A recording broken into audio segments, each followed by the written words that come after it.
onze laatste spreker. And I will continue in English because he is from the UK. And on his website is very interesting. It's a very nice website, I must say.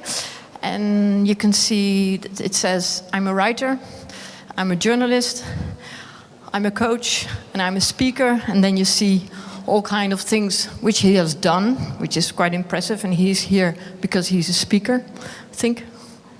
And he is working for the School of Life. I thought, yeah, aren't we all in the School of Life? Or am I just, I want some lessons in the School of Life. And it's, it's the institute of the writer and philosopher Alain de Botton, all well known. But I think you're a very good friend of Alain, very close, and he's about the same age, aren't? No? Yes? Yes, it says. So his last book is titled, because he's also a writer, it's called How to Change the World, and not by big sacrifices, but maybe by little things, and which appeals to me. I'm very curious because he needed also some microphones. You will need some people extra. I want a big applause for John Paul Flinthoff.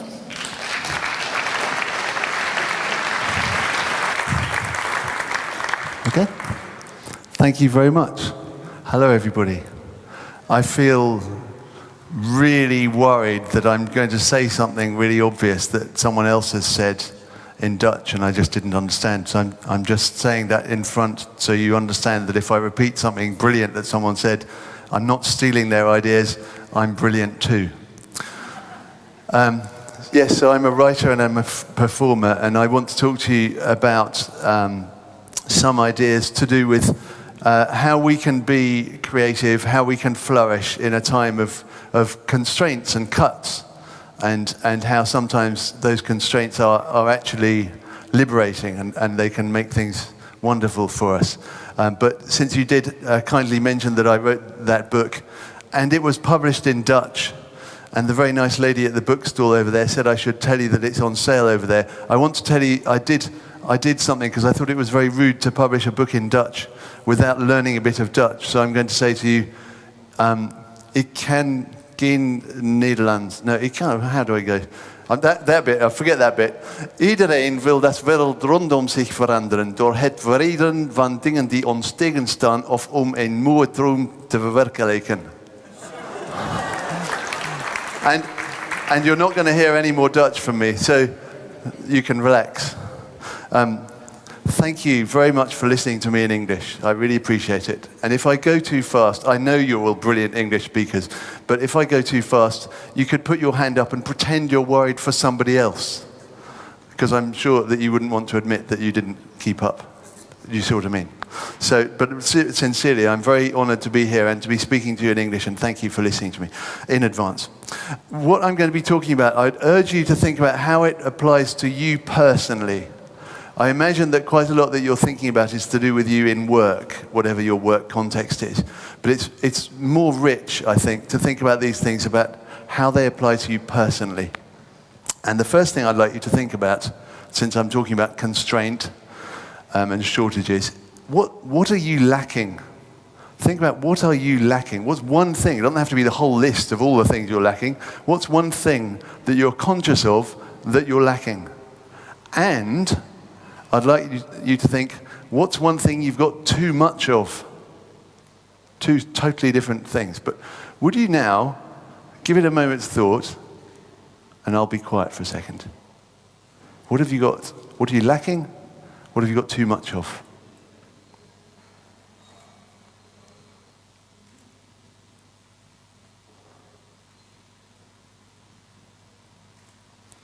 And if you haven't thought of an answer already, maybe you'll discover it by turning to your neighbor and telling them. Would you just now turn to your neighbor, tell them what are you lacking and what have you got too much of? However you care to answer that. Anything at all.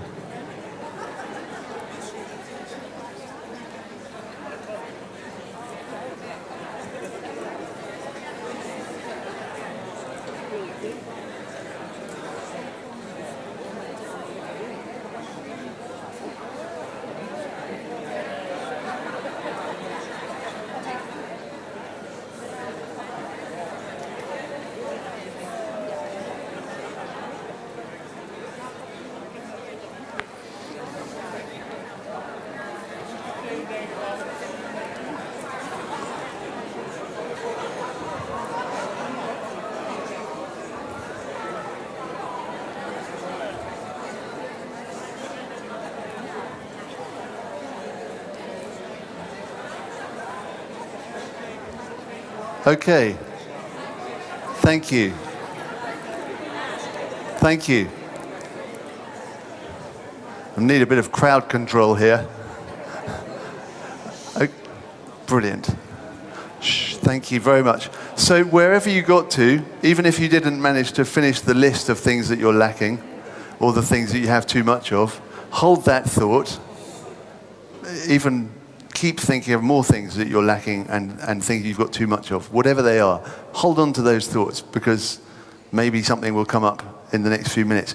And now, because I get very bored of being the only person on stage, I'd really love it if I could have 4 volunteers. And you don't have to do anything clever or original. I'll tell you exactly what to do. But it's nice to have some bodies on the stage representing something which will help everyone else. So don't worry about doing it brilliantly. I just need 4 bodies. Anyone got a body? No bodies. There's a body. Yes, please. 2, 3. And 1 more. Thank you very much. Yes, please, do come up. Thank you. I think a round of applause. What do you think? Thank you. Jean-Paul. Thank you.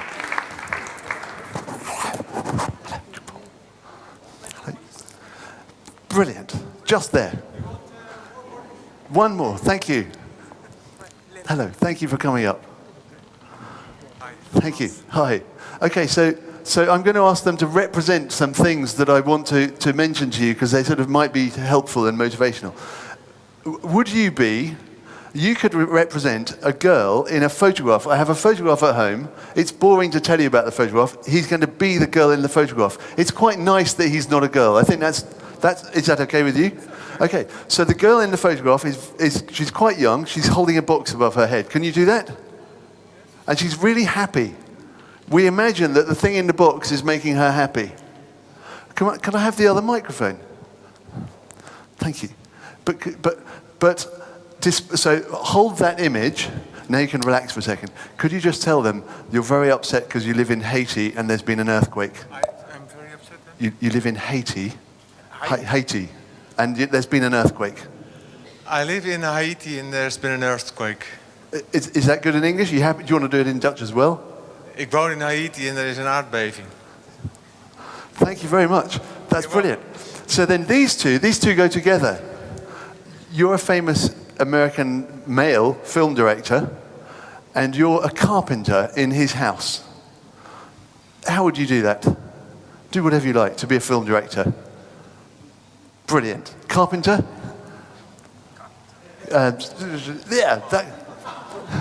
Okay, brilliant. Thank you very much. Can you tell them, I'm waiting for the actor for this amazing film I want to make. I can't get him, and I've got this carpenter. I'm waiting for the actor in this amazing film I'm trying to make, and I've got this carpenter. Brilliant. Thank you very much. Thank you. And you can be my friend Richard Reynolds. And tell them you're Richard Reynolds. Hello, I'm Richard Reynolds. Yes. And he lives on the 10th floor of a building in London with no garden, because it's the 10th floor, okay? What don't I have? No garden. Oh, yeah, I live on the 10th floor, but I don't have a garden. Can you feel their frustration? Can you sense what they're lacking? So we've had the earthquake.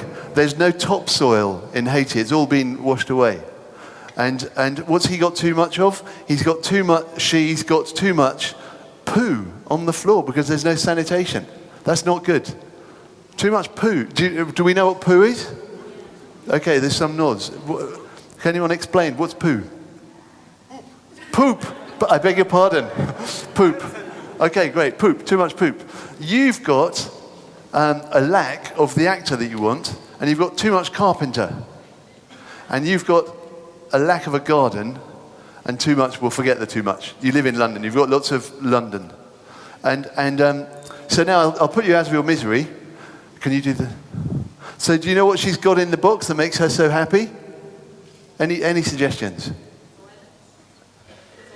Nearly, yeah. In fact, pretty well, basically correct. A composting toilet. She can collect other people's poo, and then she'll have some topsoil, and she'll be able to grow stuff. So that, I think, is quite a high measure of being able to see value in things that we don't normally value. Does that make sense? So finding value in what we don't normally value, I think is a brilliant example. Thank you very much. So in this example, if I tell you that you're George Lucas and your carpenter's name is Harrison Ford, what are you going to do? Yes, hire him. Put him in the movie. Thank you very much. And Richard, as you know, because we're old friends, you can't garden in your flat, so you'll go out and do gardening all over London, and you'll become the leader of the worldwide guerrilla gardening movement because you haven't got a garden. So that's his special blessing is he doesn't have a garden. So all of these wonderful things come from shortage and so on. Thank you very much. Thank you. Wasn't it so much nicer to be able to look at them? So thank you very much. The point is that in many ways our attitude towards things is entirely a choice. You can decide, mostly we think that other people's poop is not very nice. But when you're in Haiti in that situation, you're going, I love that stuff, I want more of it, bring it all here. And so you have a different attitude. So our attitude to what we have and what we don't have is entirely a decision that we make. We can choose to change it. And I'd like to emphasize also that applies to the people around us all the time as well. We often think, oh, if only we were working with those people, everything would be all right. And these people that I have, they're not so good. I'm not so happy about that. But I want to talk about how we can change our attitude to other people, because our attitude to people makes them what they are. It actually makes them what they are. If you think of a powerful king, what makes them a powerful king is not the size of the throne or the crown or how much money they have or anything. What makes them a powerful king is everyone is on the floor on their face, bowing down to the powerful king.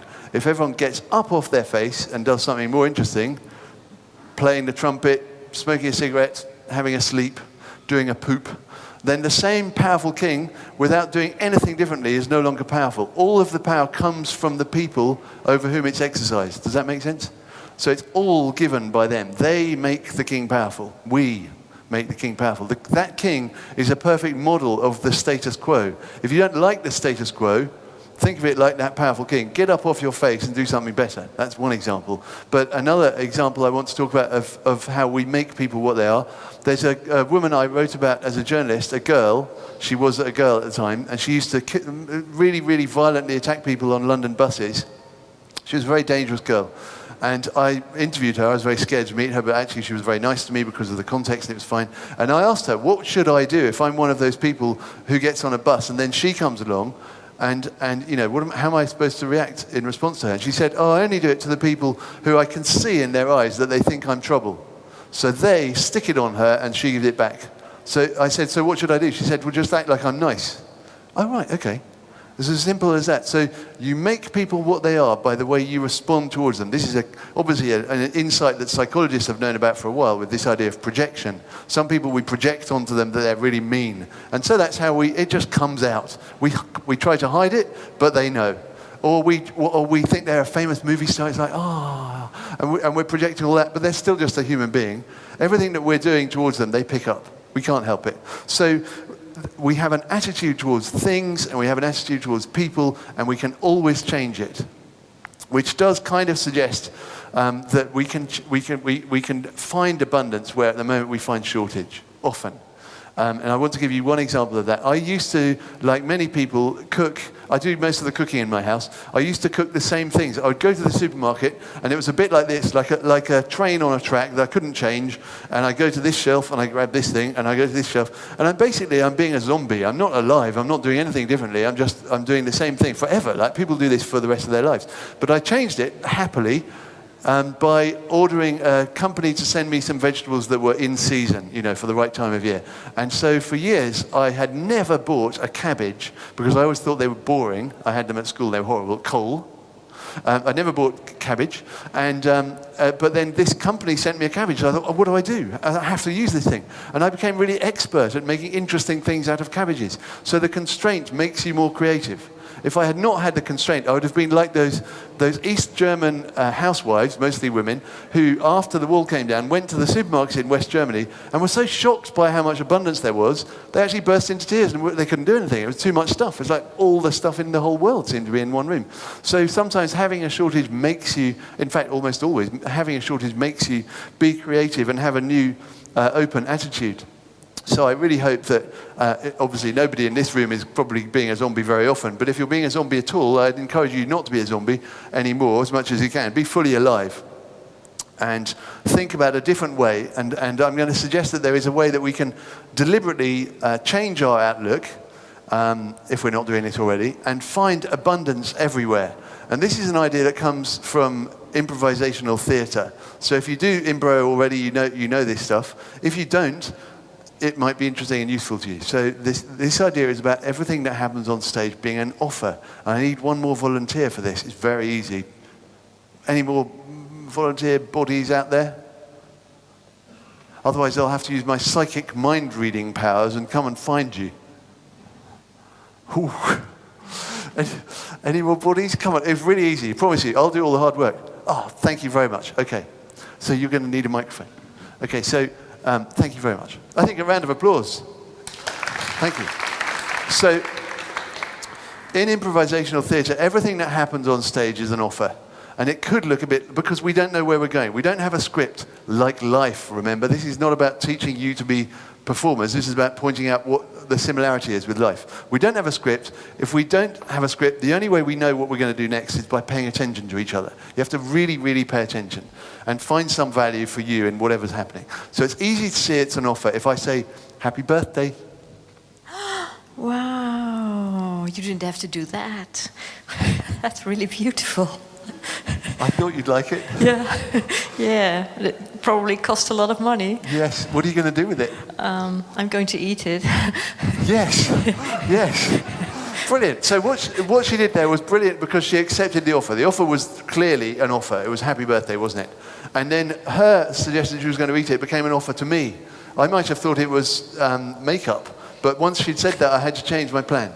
So we've always got a shadow story going on of what we think it's going to be in life as well as in impro, and so I then have to go with that. Her offer was eating it. So that's easy to see. That was an offer, and it was also, by the way, a very open, generous offer because I said happy birthday. I didn't say happy birthday, it's a hat, because if I'd said it's a hat, she has to put it on her head. So I'm trying to control her. Does that make sense? So I was trying to be very open. That's a different kind of offer. It's also an offer if I just go, ah.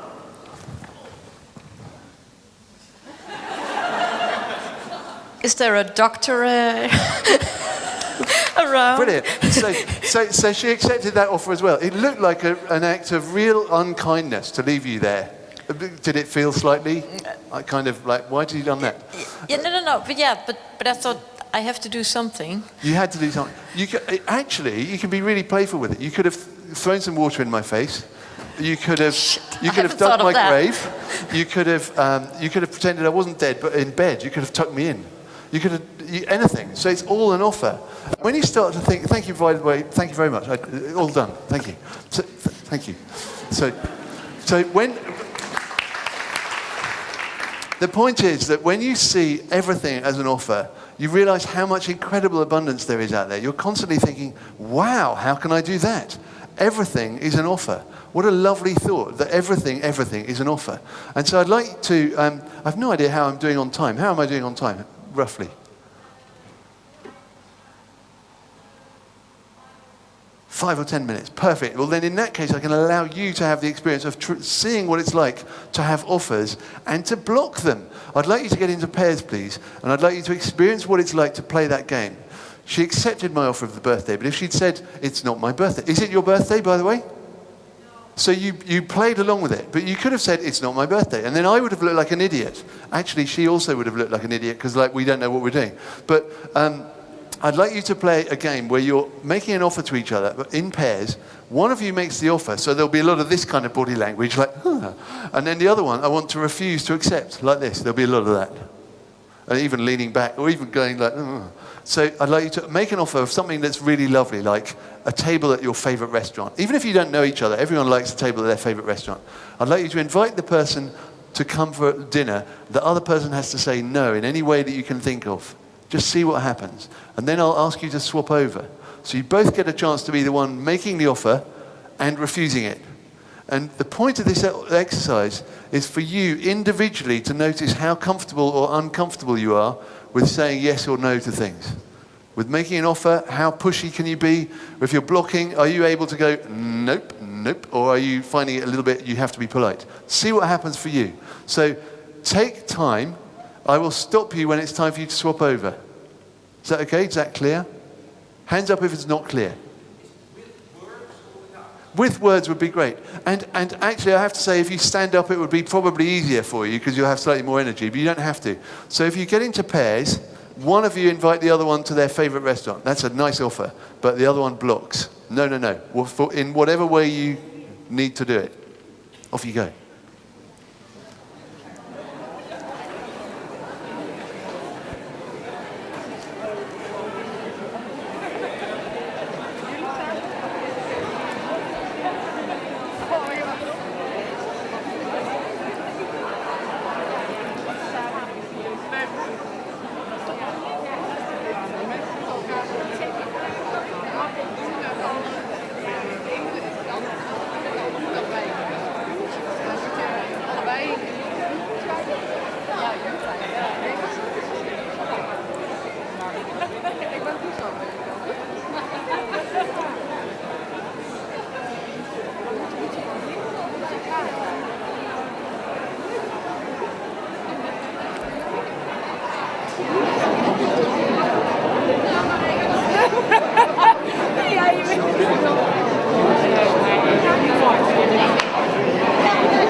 Okay, would you swap over now, please?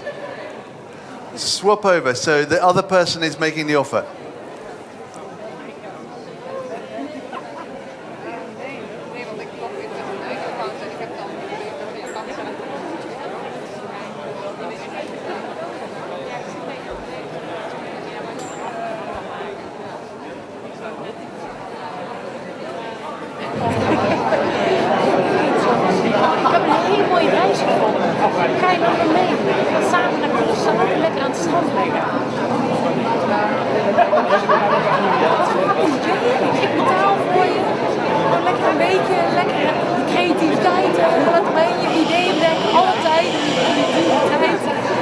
Okay, thank you. Thank you. I didn't give you very long the second time, did I? Completely unfair. But I'm just conscious of the time. Thank you.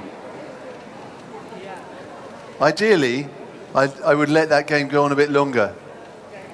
But I wanted to know, hands up, and don't say which one, but hands up if one of those roles felt more comfortable than the other. And please put your hand high so anyone can see. So very few hands up. Most people felt equally comfortable? Okay, hands up if you felt more comfortable in the no, in the blocking. Okay. Hands up if you felt more comfortable in the offering. Does that say something about how you are in ordinary life? There's no right or wrong. And quite often in life, people who are blocking are, probably the majority of people, I think, are the ones who are rewarding themselves with safety. If you block, then you're safe. If you go into some parts of London and people make you an offer, it might be a bit risky, so you say no, thanks. And I'm sure there are many places elsewhere too. So it's interesting to notice what is your own attitude towards that. Quite often when I play this game, I would have demonstrated it, but I thought I'd done lots of demonstrations. I wanted everyone to do it. I encourage you to go off and play the game with anyone. Just play it another time. But what might often happen is people go in too hard. So they go, no, no, no. And then they feel really bad, so they give up. They are easily beaten. Other times, they can't really say no at all. They just give up straight away. You notice Your own habit and your own pattern with how do you deal with that? How good are you at saying no, and how good are you at receiving no? In a time of constraint, it's really, really useful to try to adopt something like the salesperson's mentality. I'm not from a sales background, but I've come increasingly to admire the capacity of a salesperson to get no, no, no, and they keep on bouncing back, because no is not just a horrible thing. It's telling you something. It's telling you that you haven't worked out the right way to sell whatever you're doing. It's telling you that there's no market for that thing. It's telling you it's useful information. Even a no is an offer. So what I'd like you to think about, with all of the constraints, all of the things that you feel that you're lacking, how can you use that? Whatever that is. Everything's an offer, and how can you use that? Thank you very, very much. Thank you.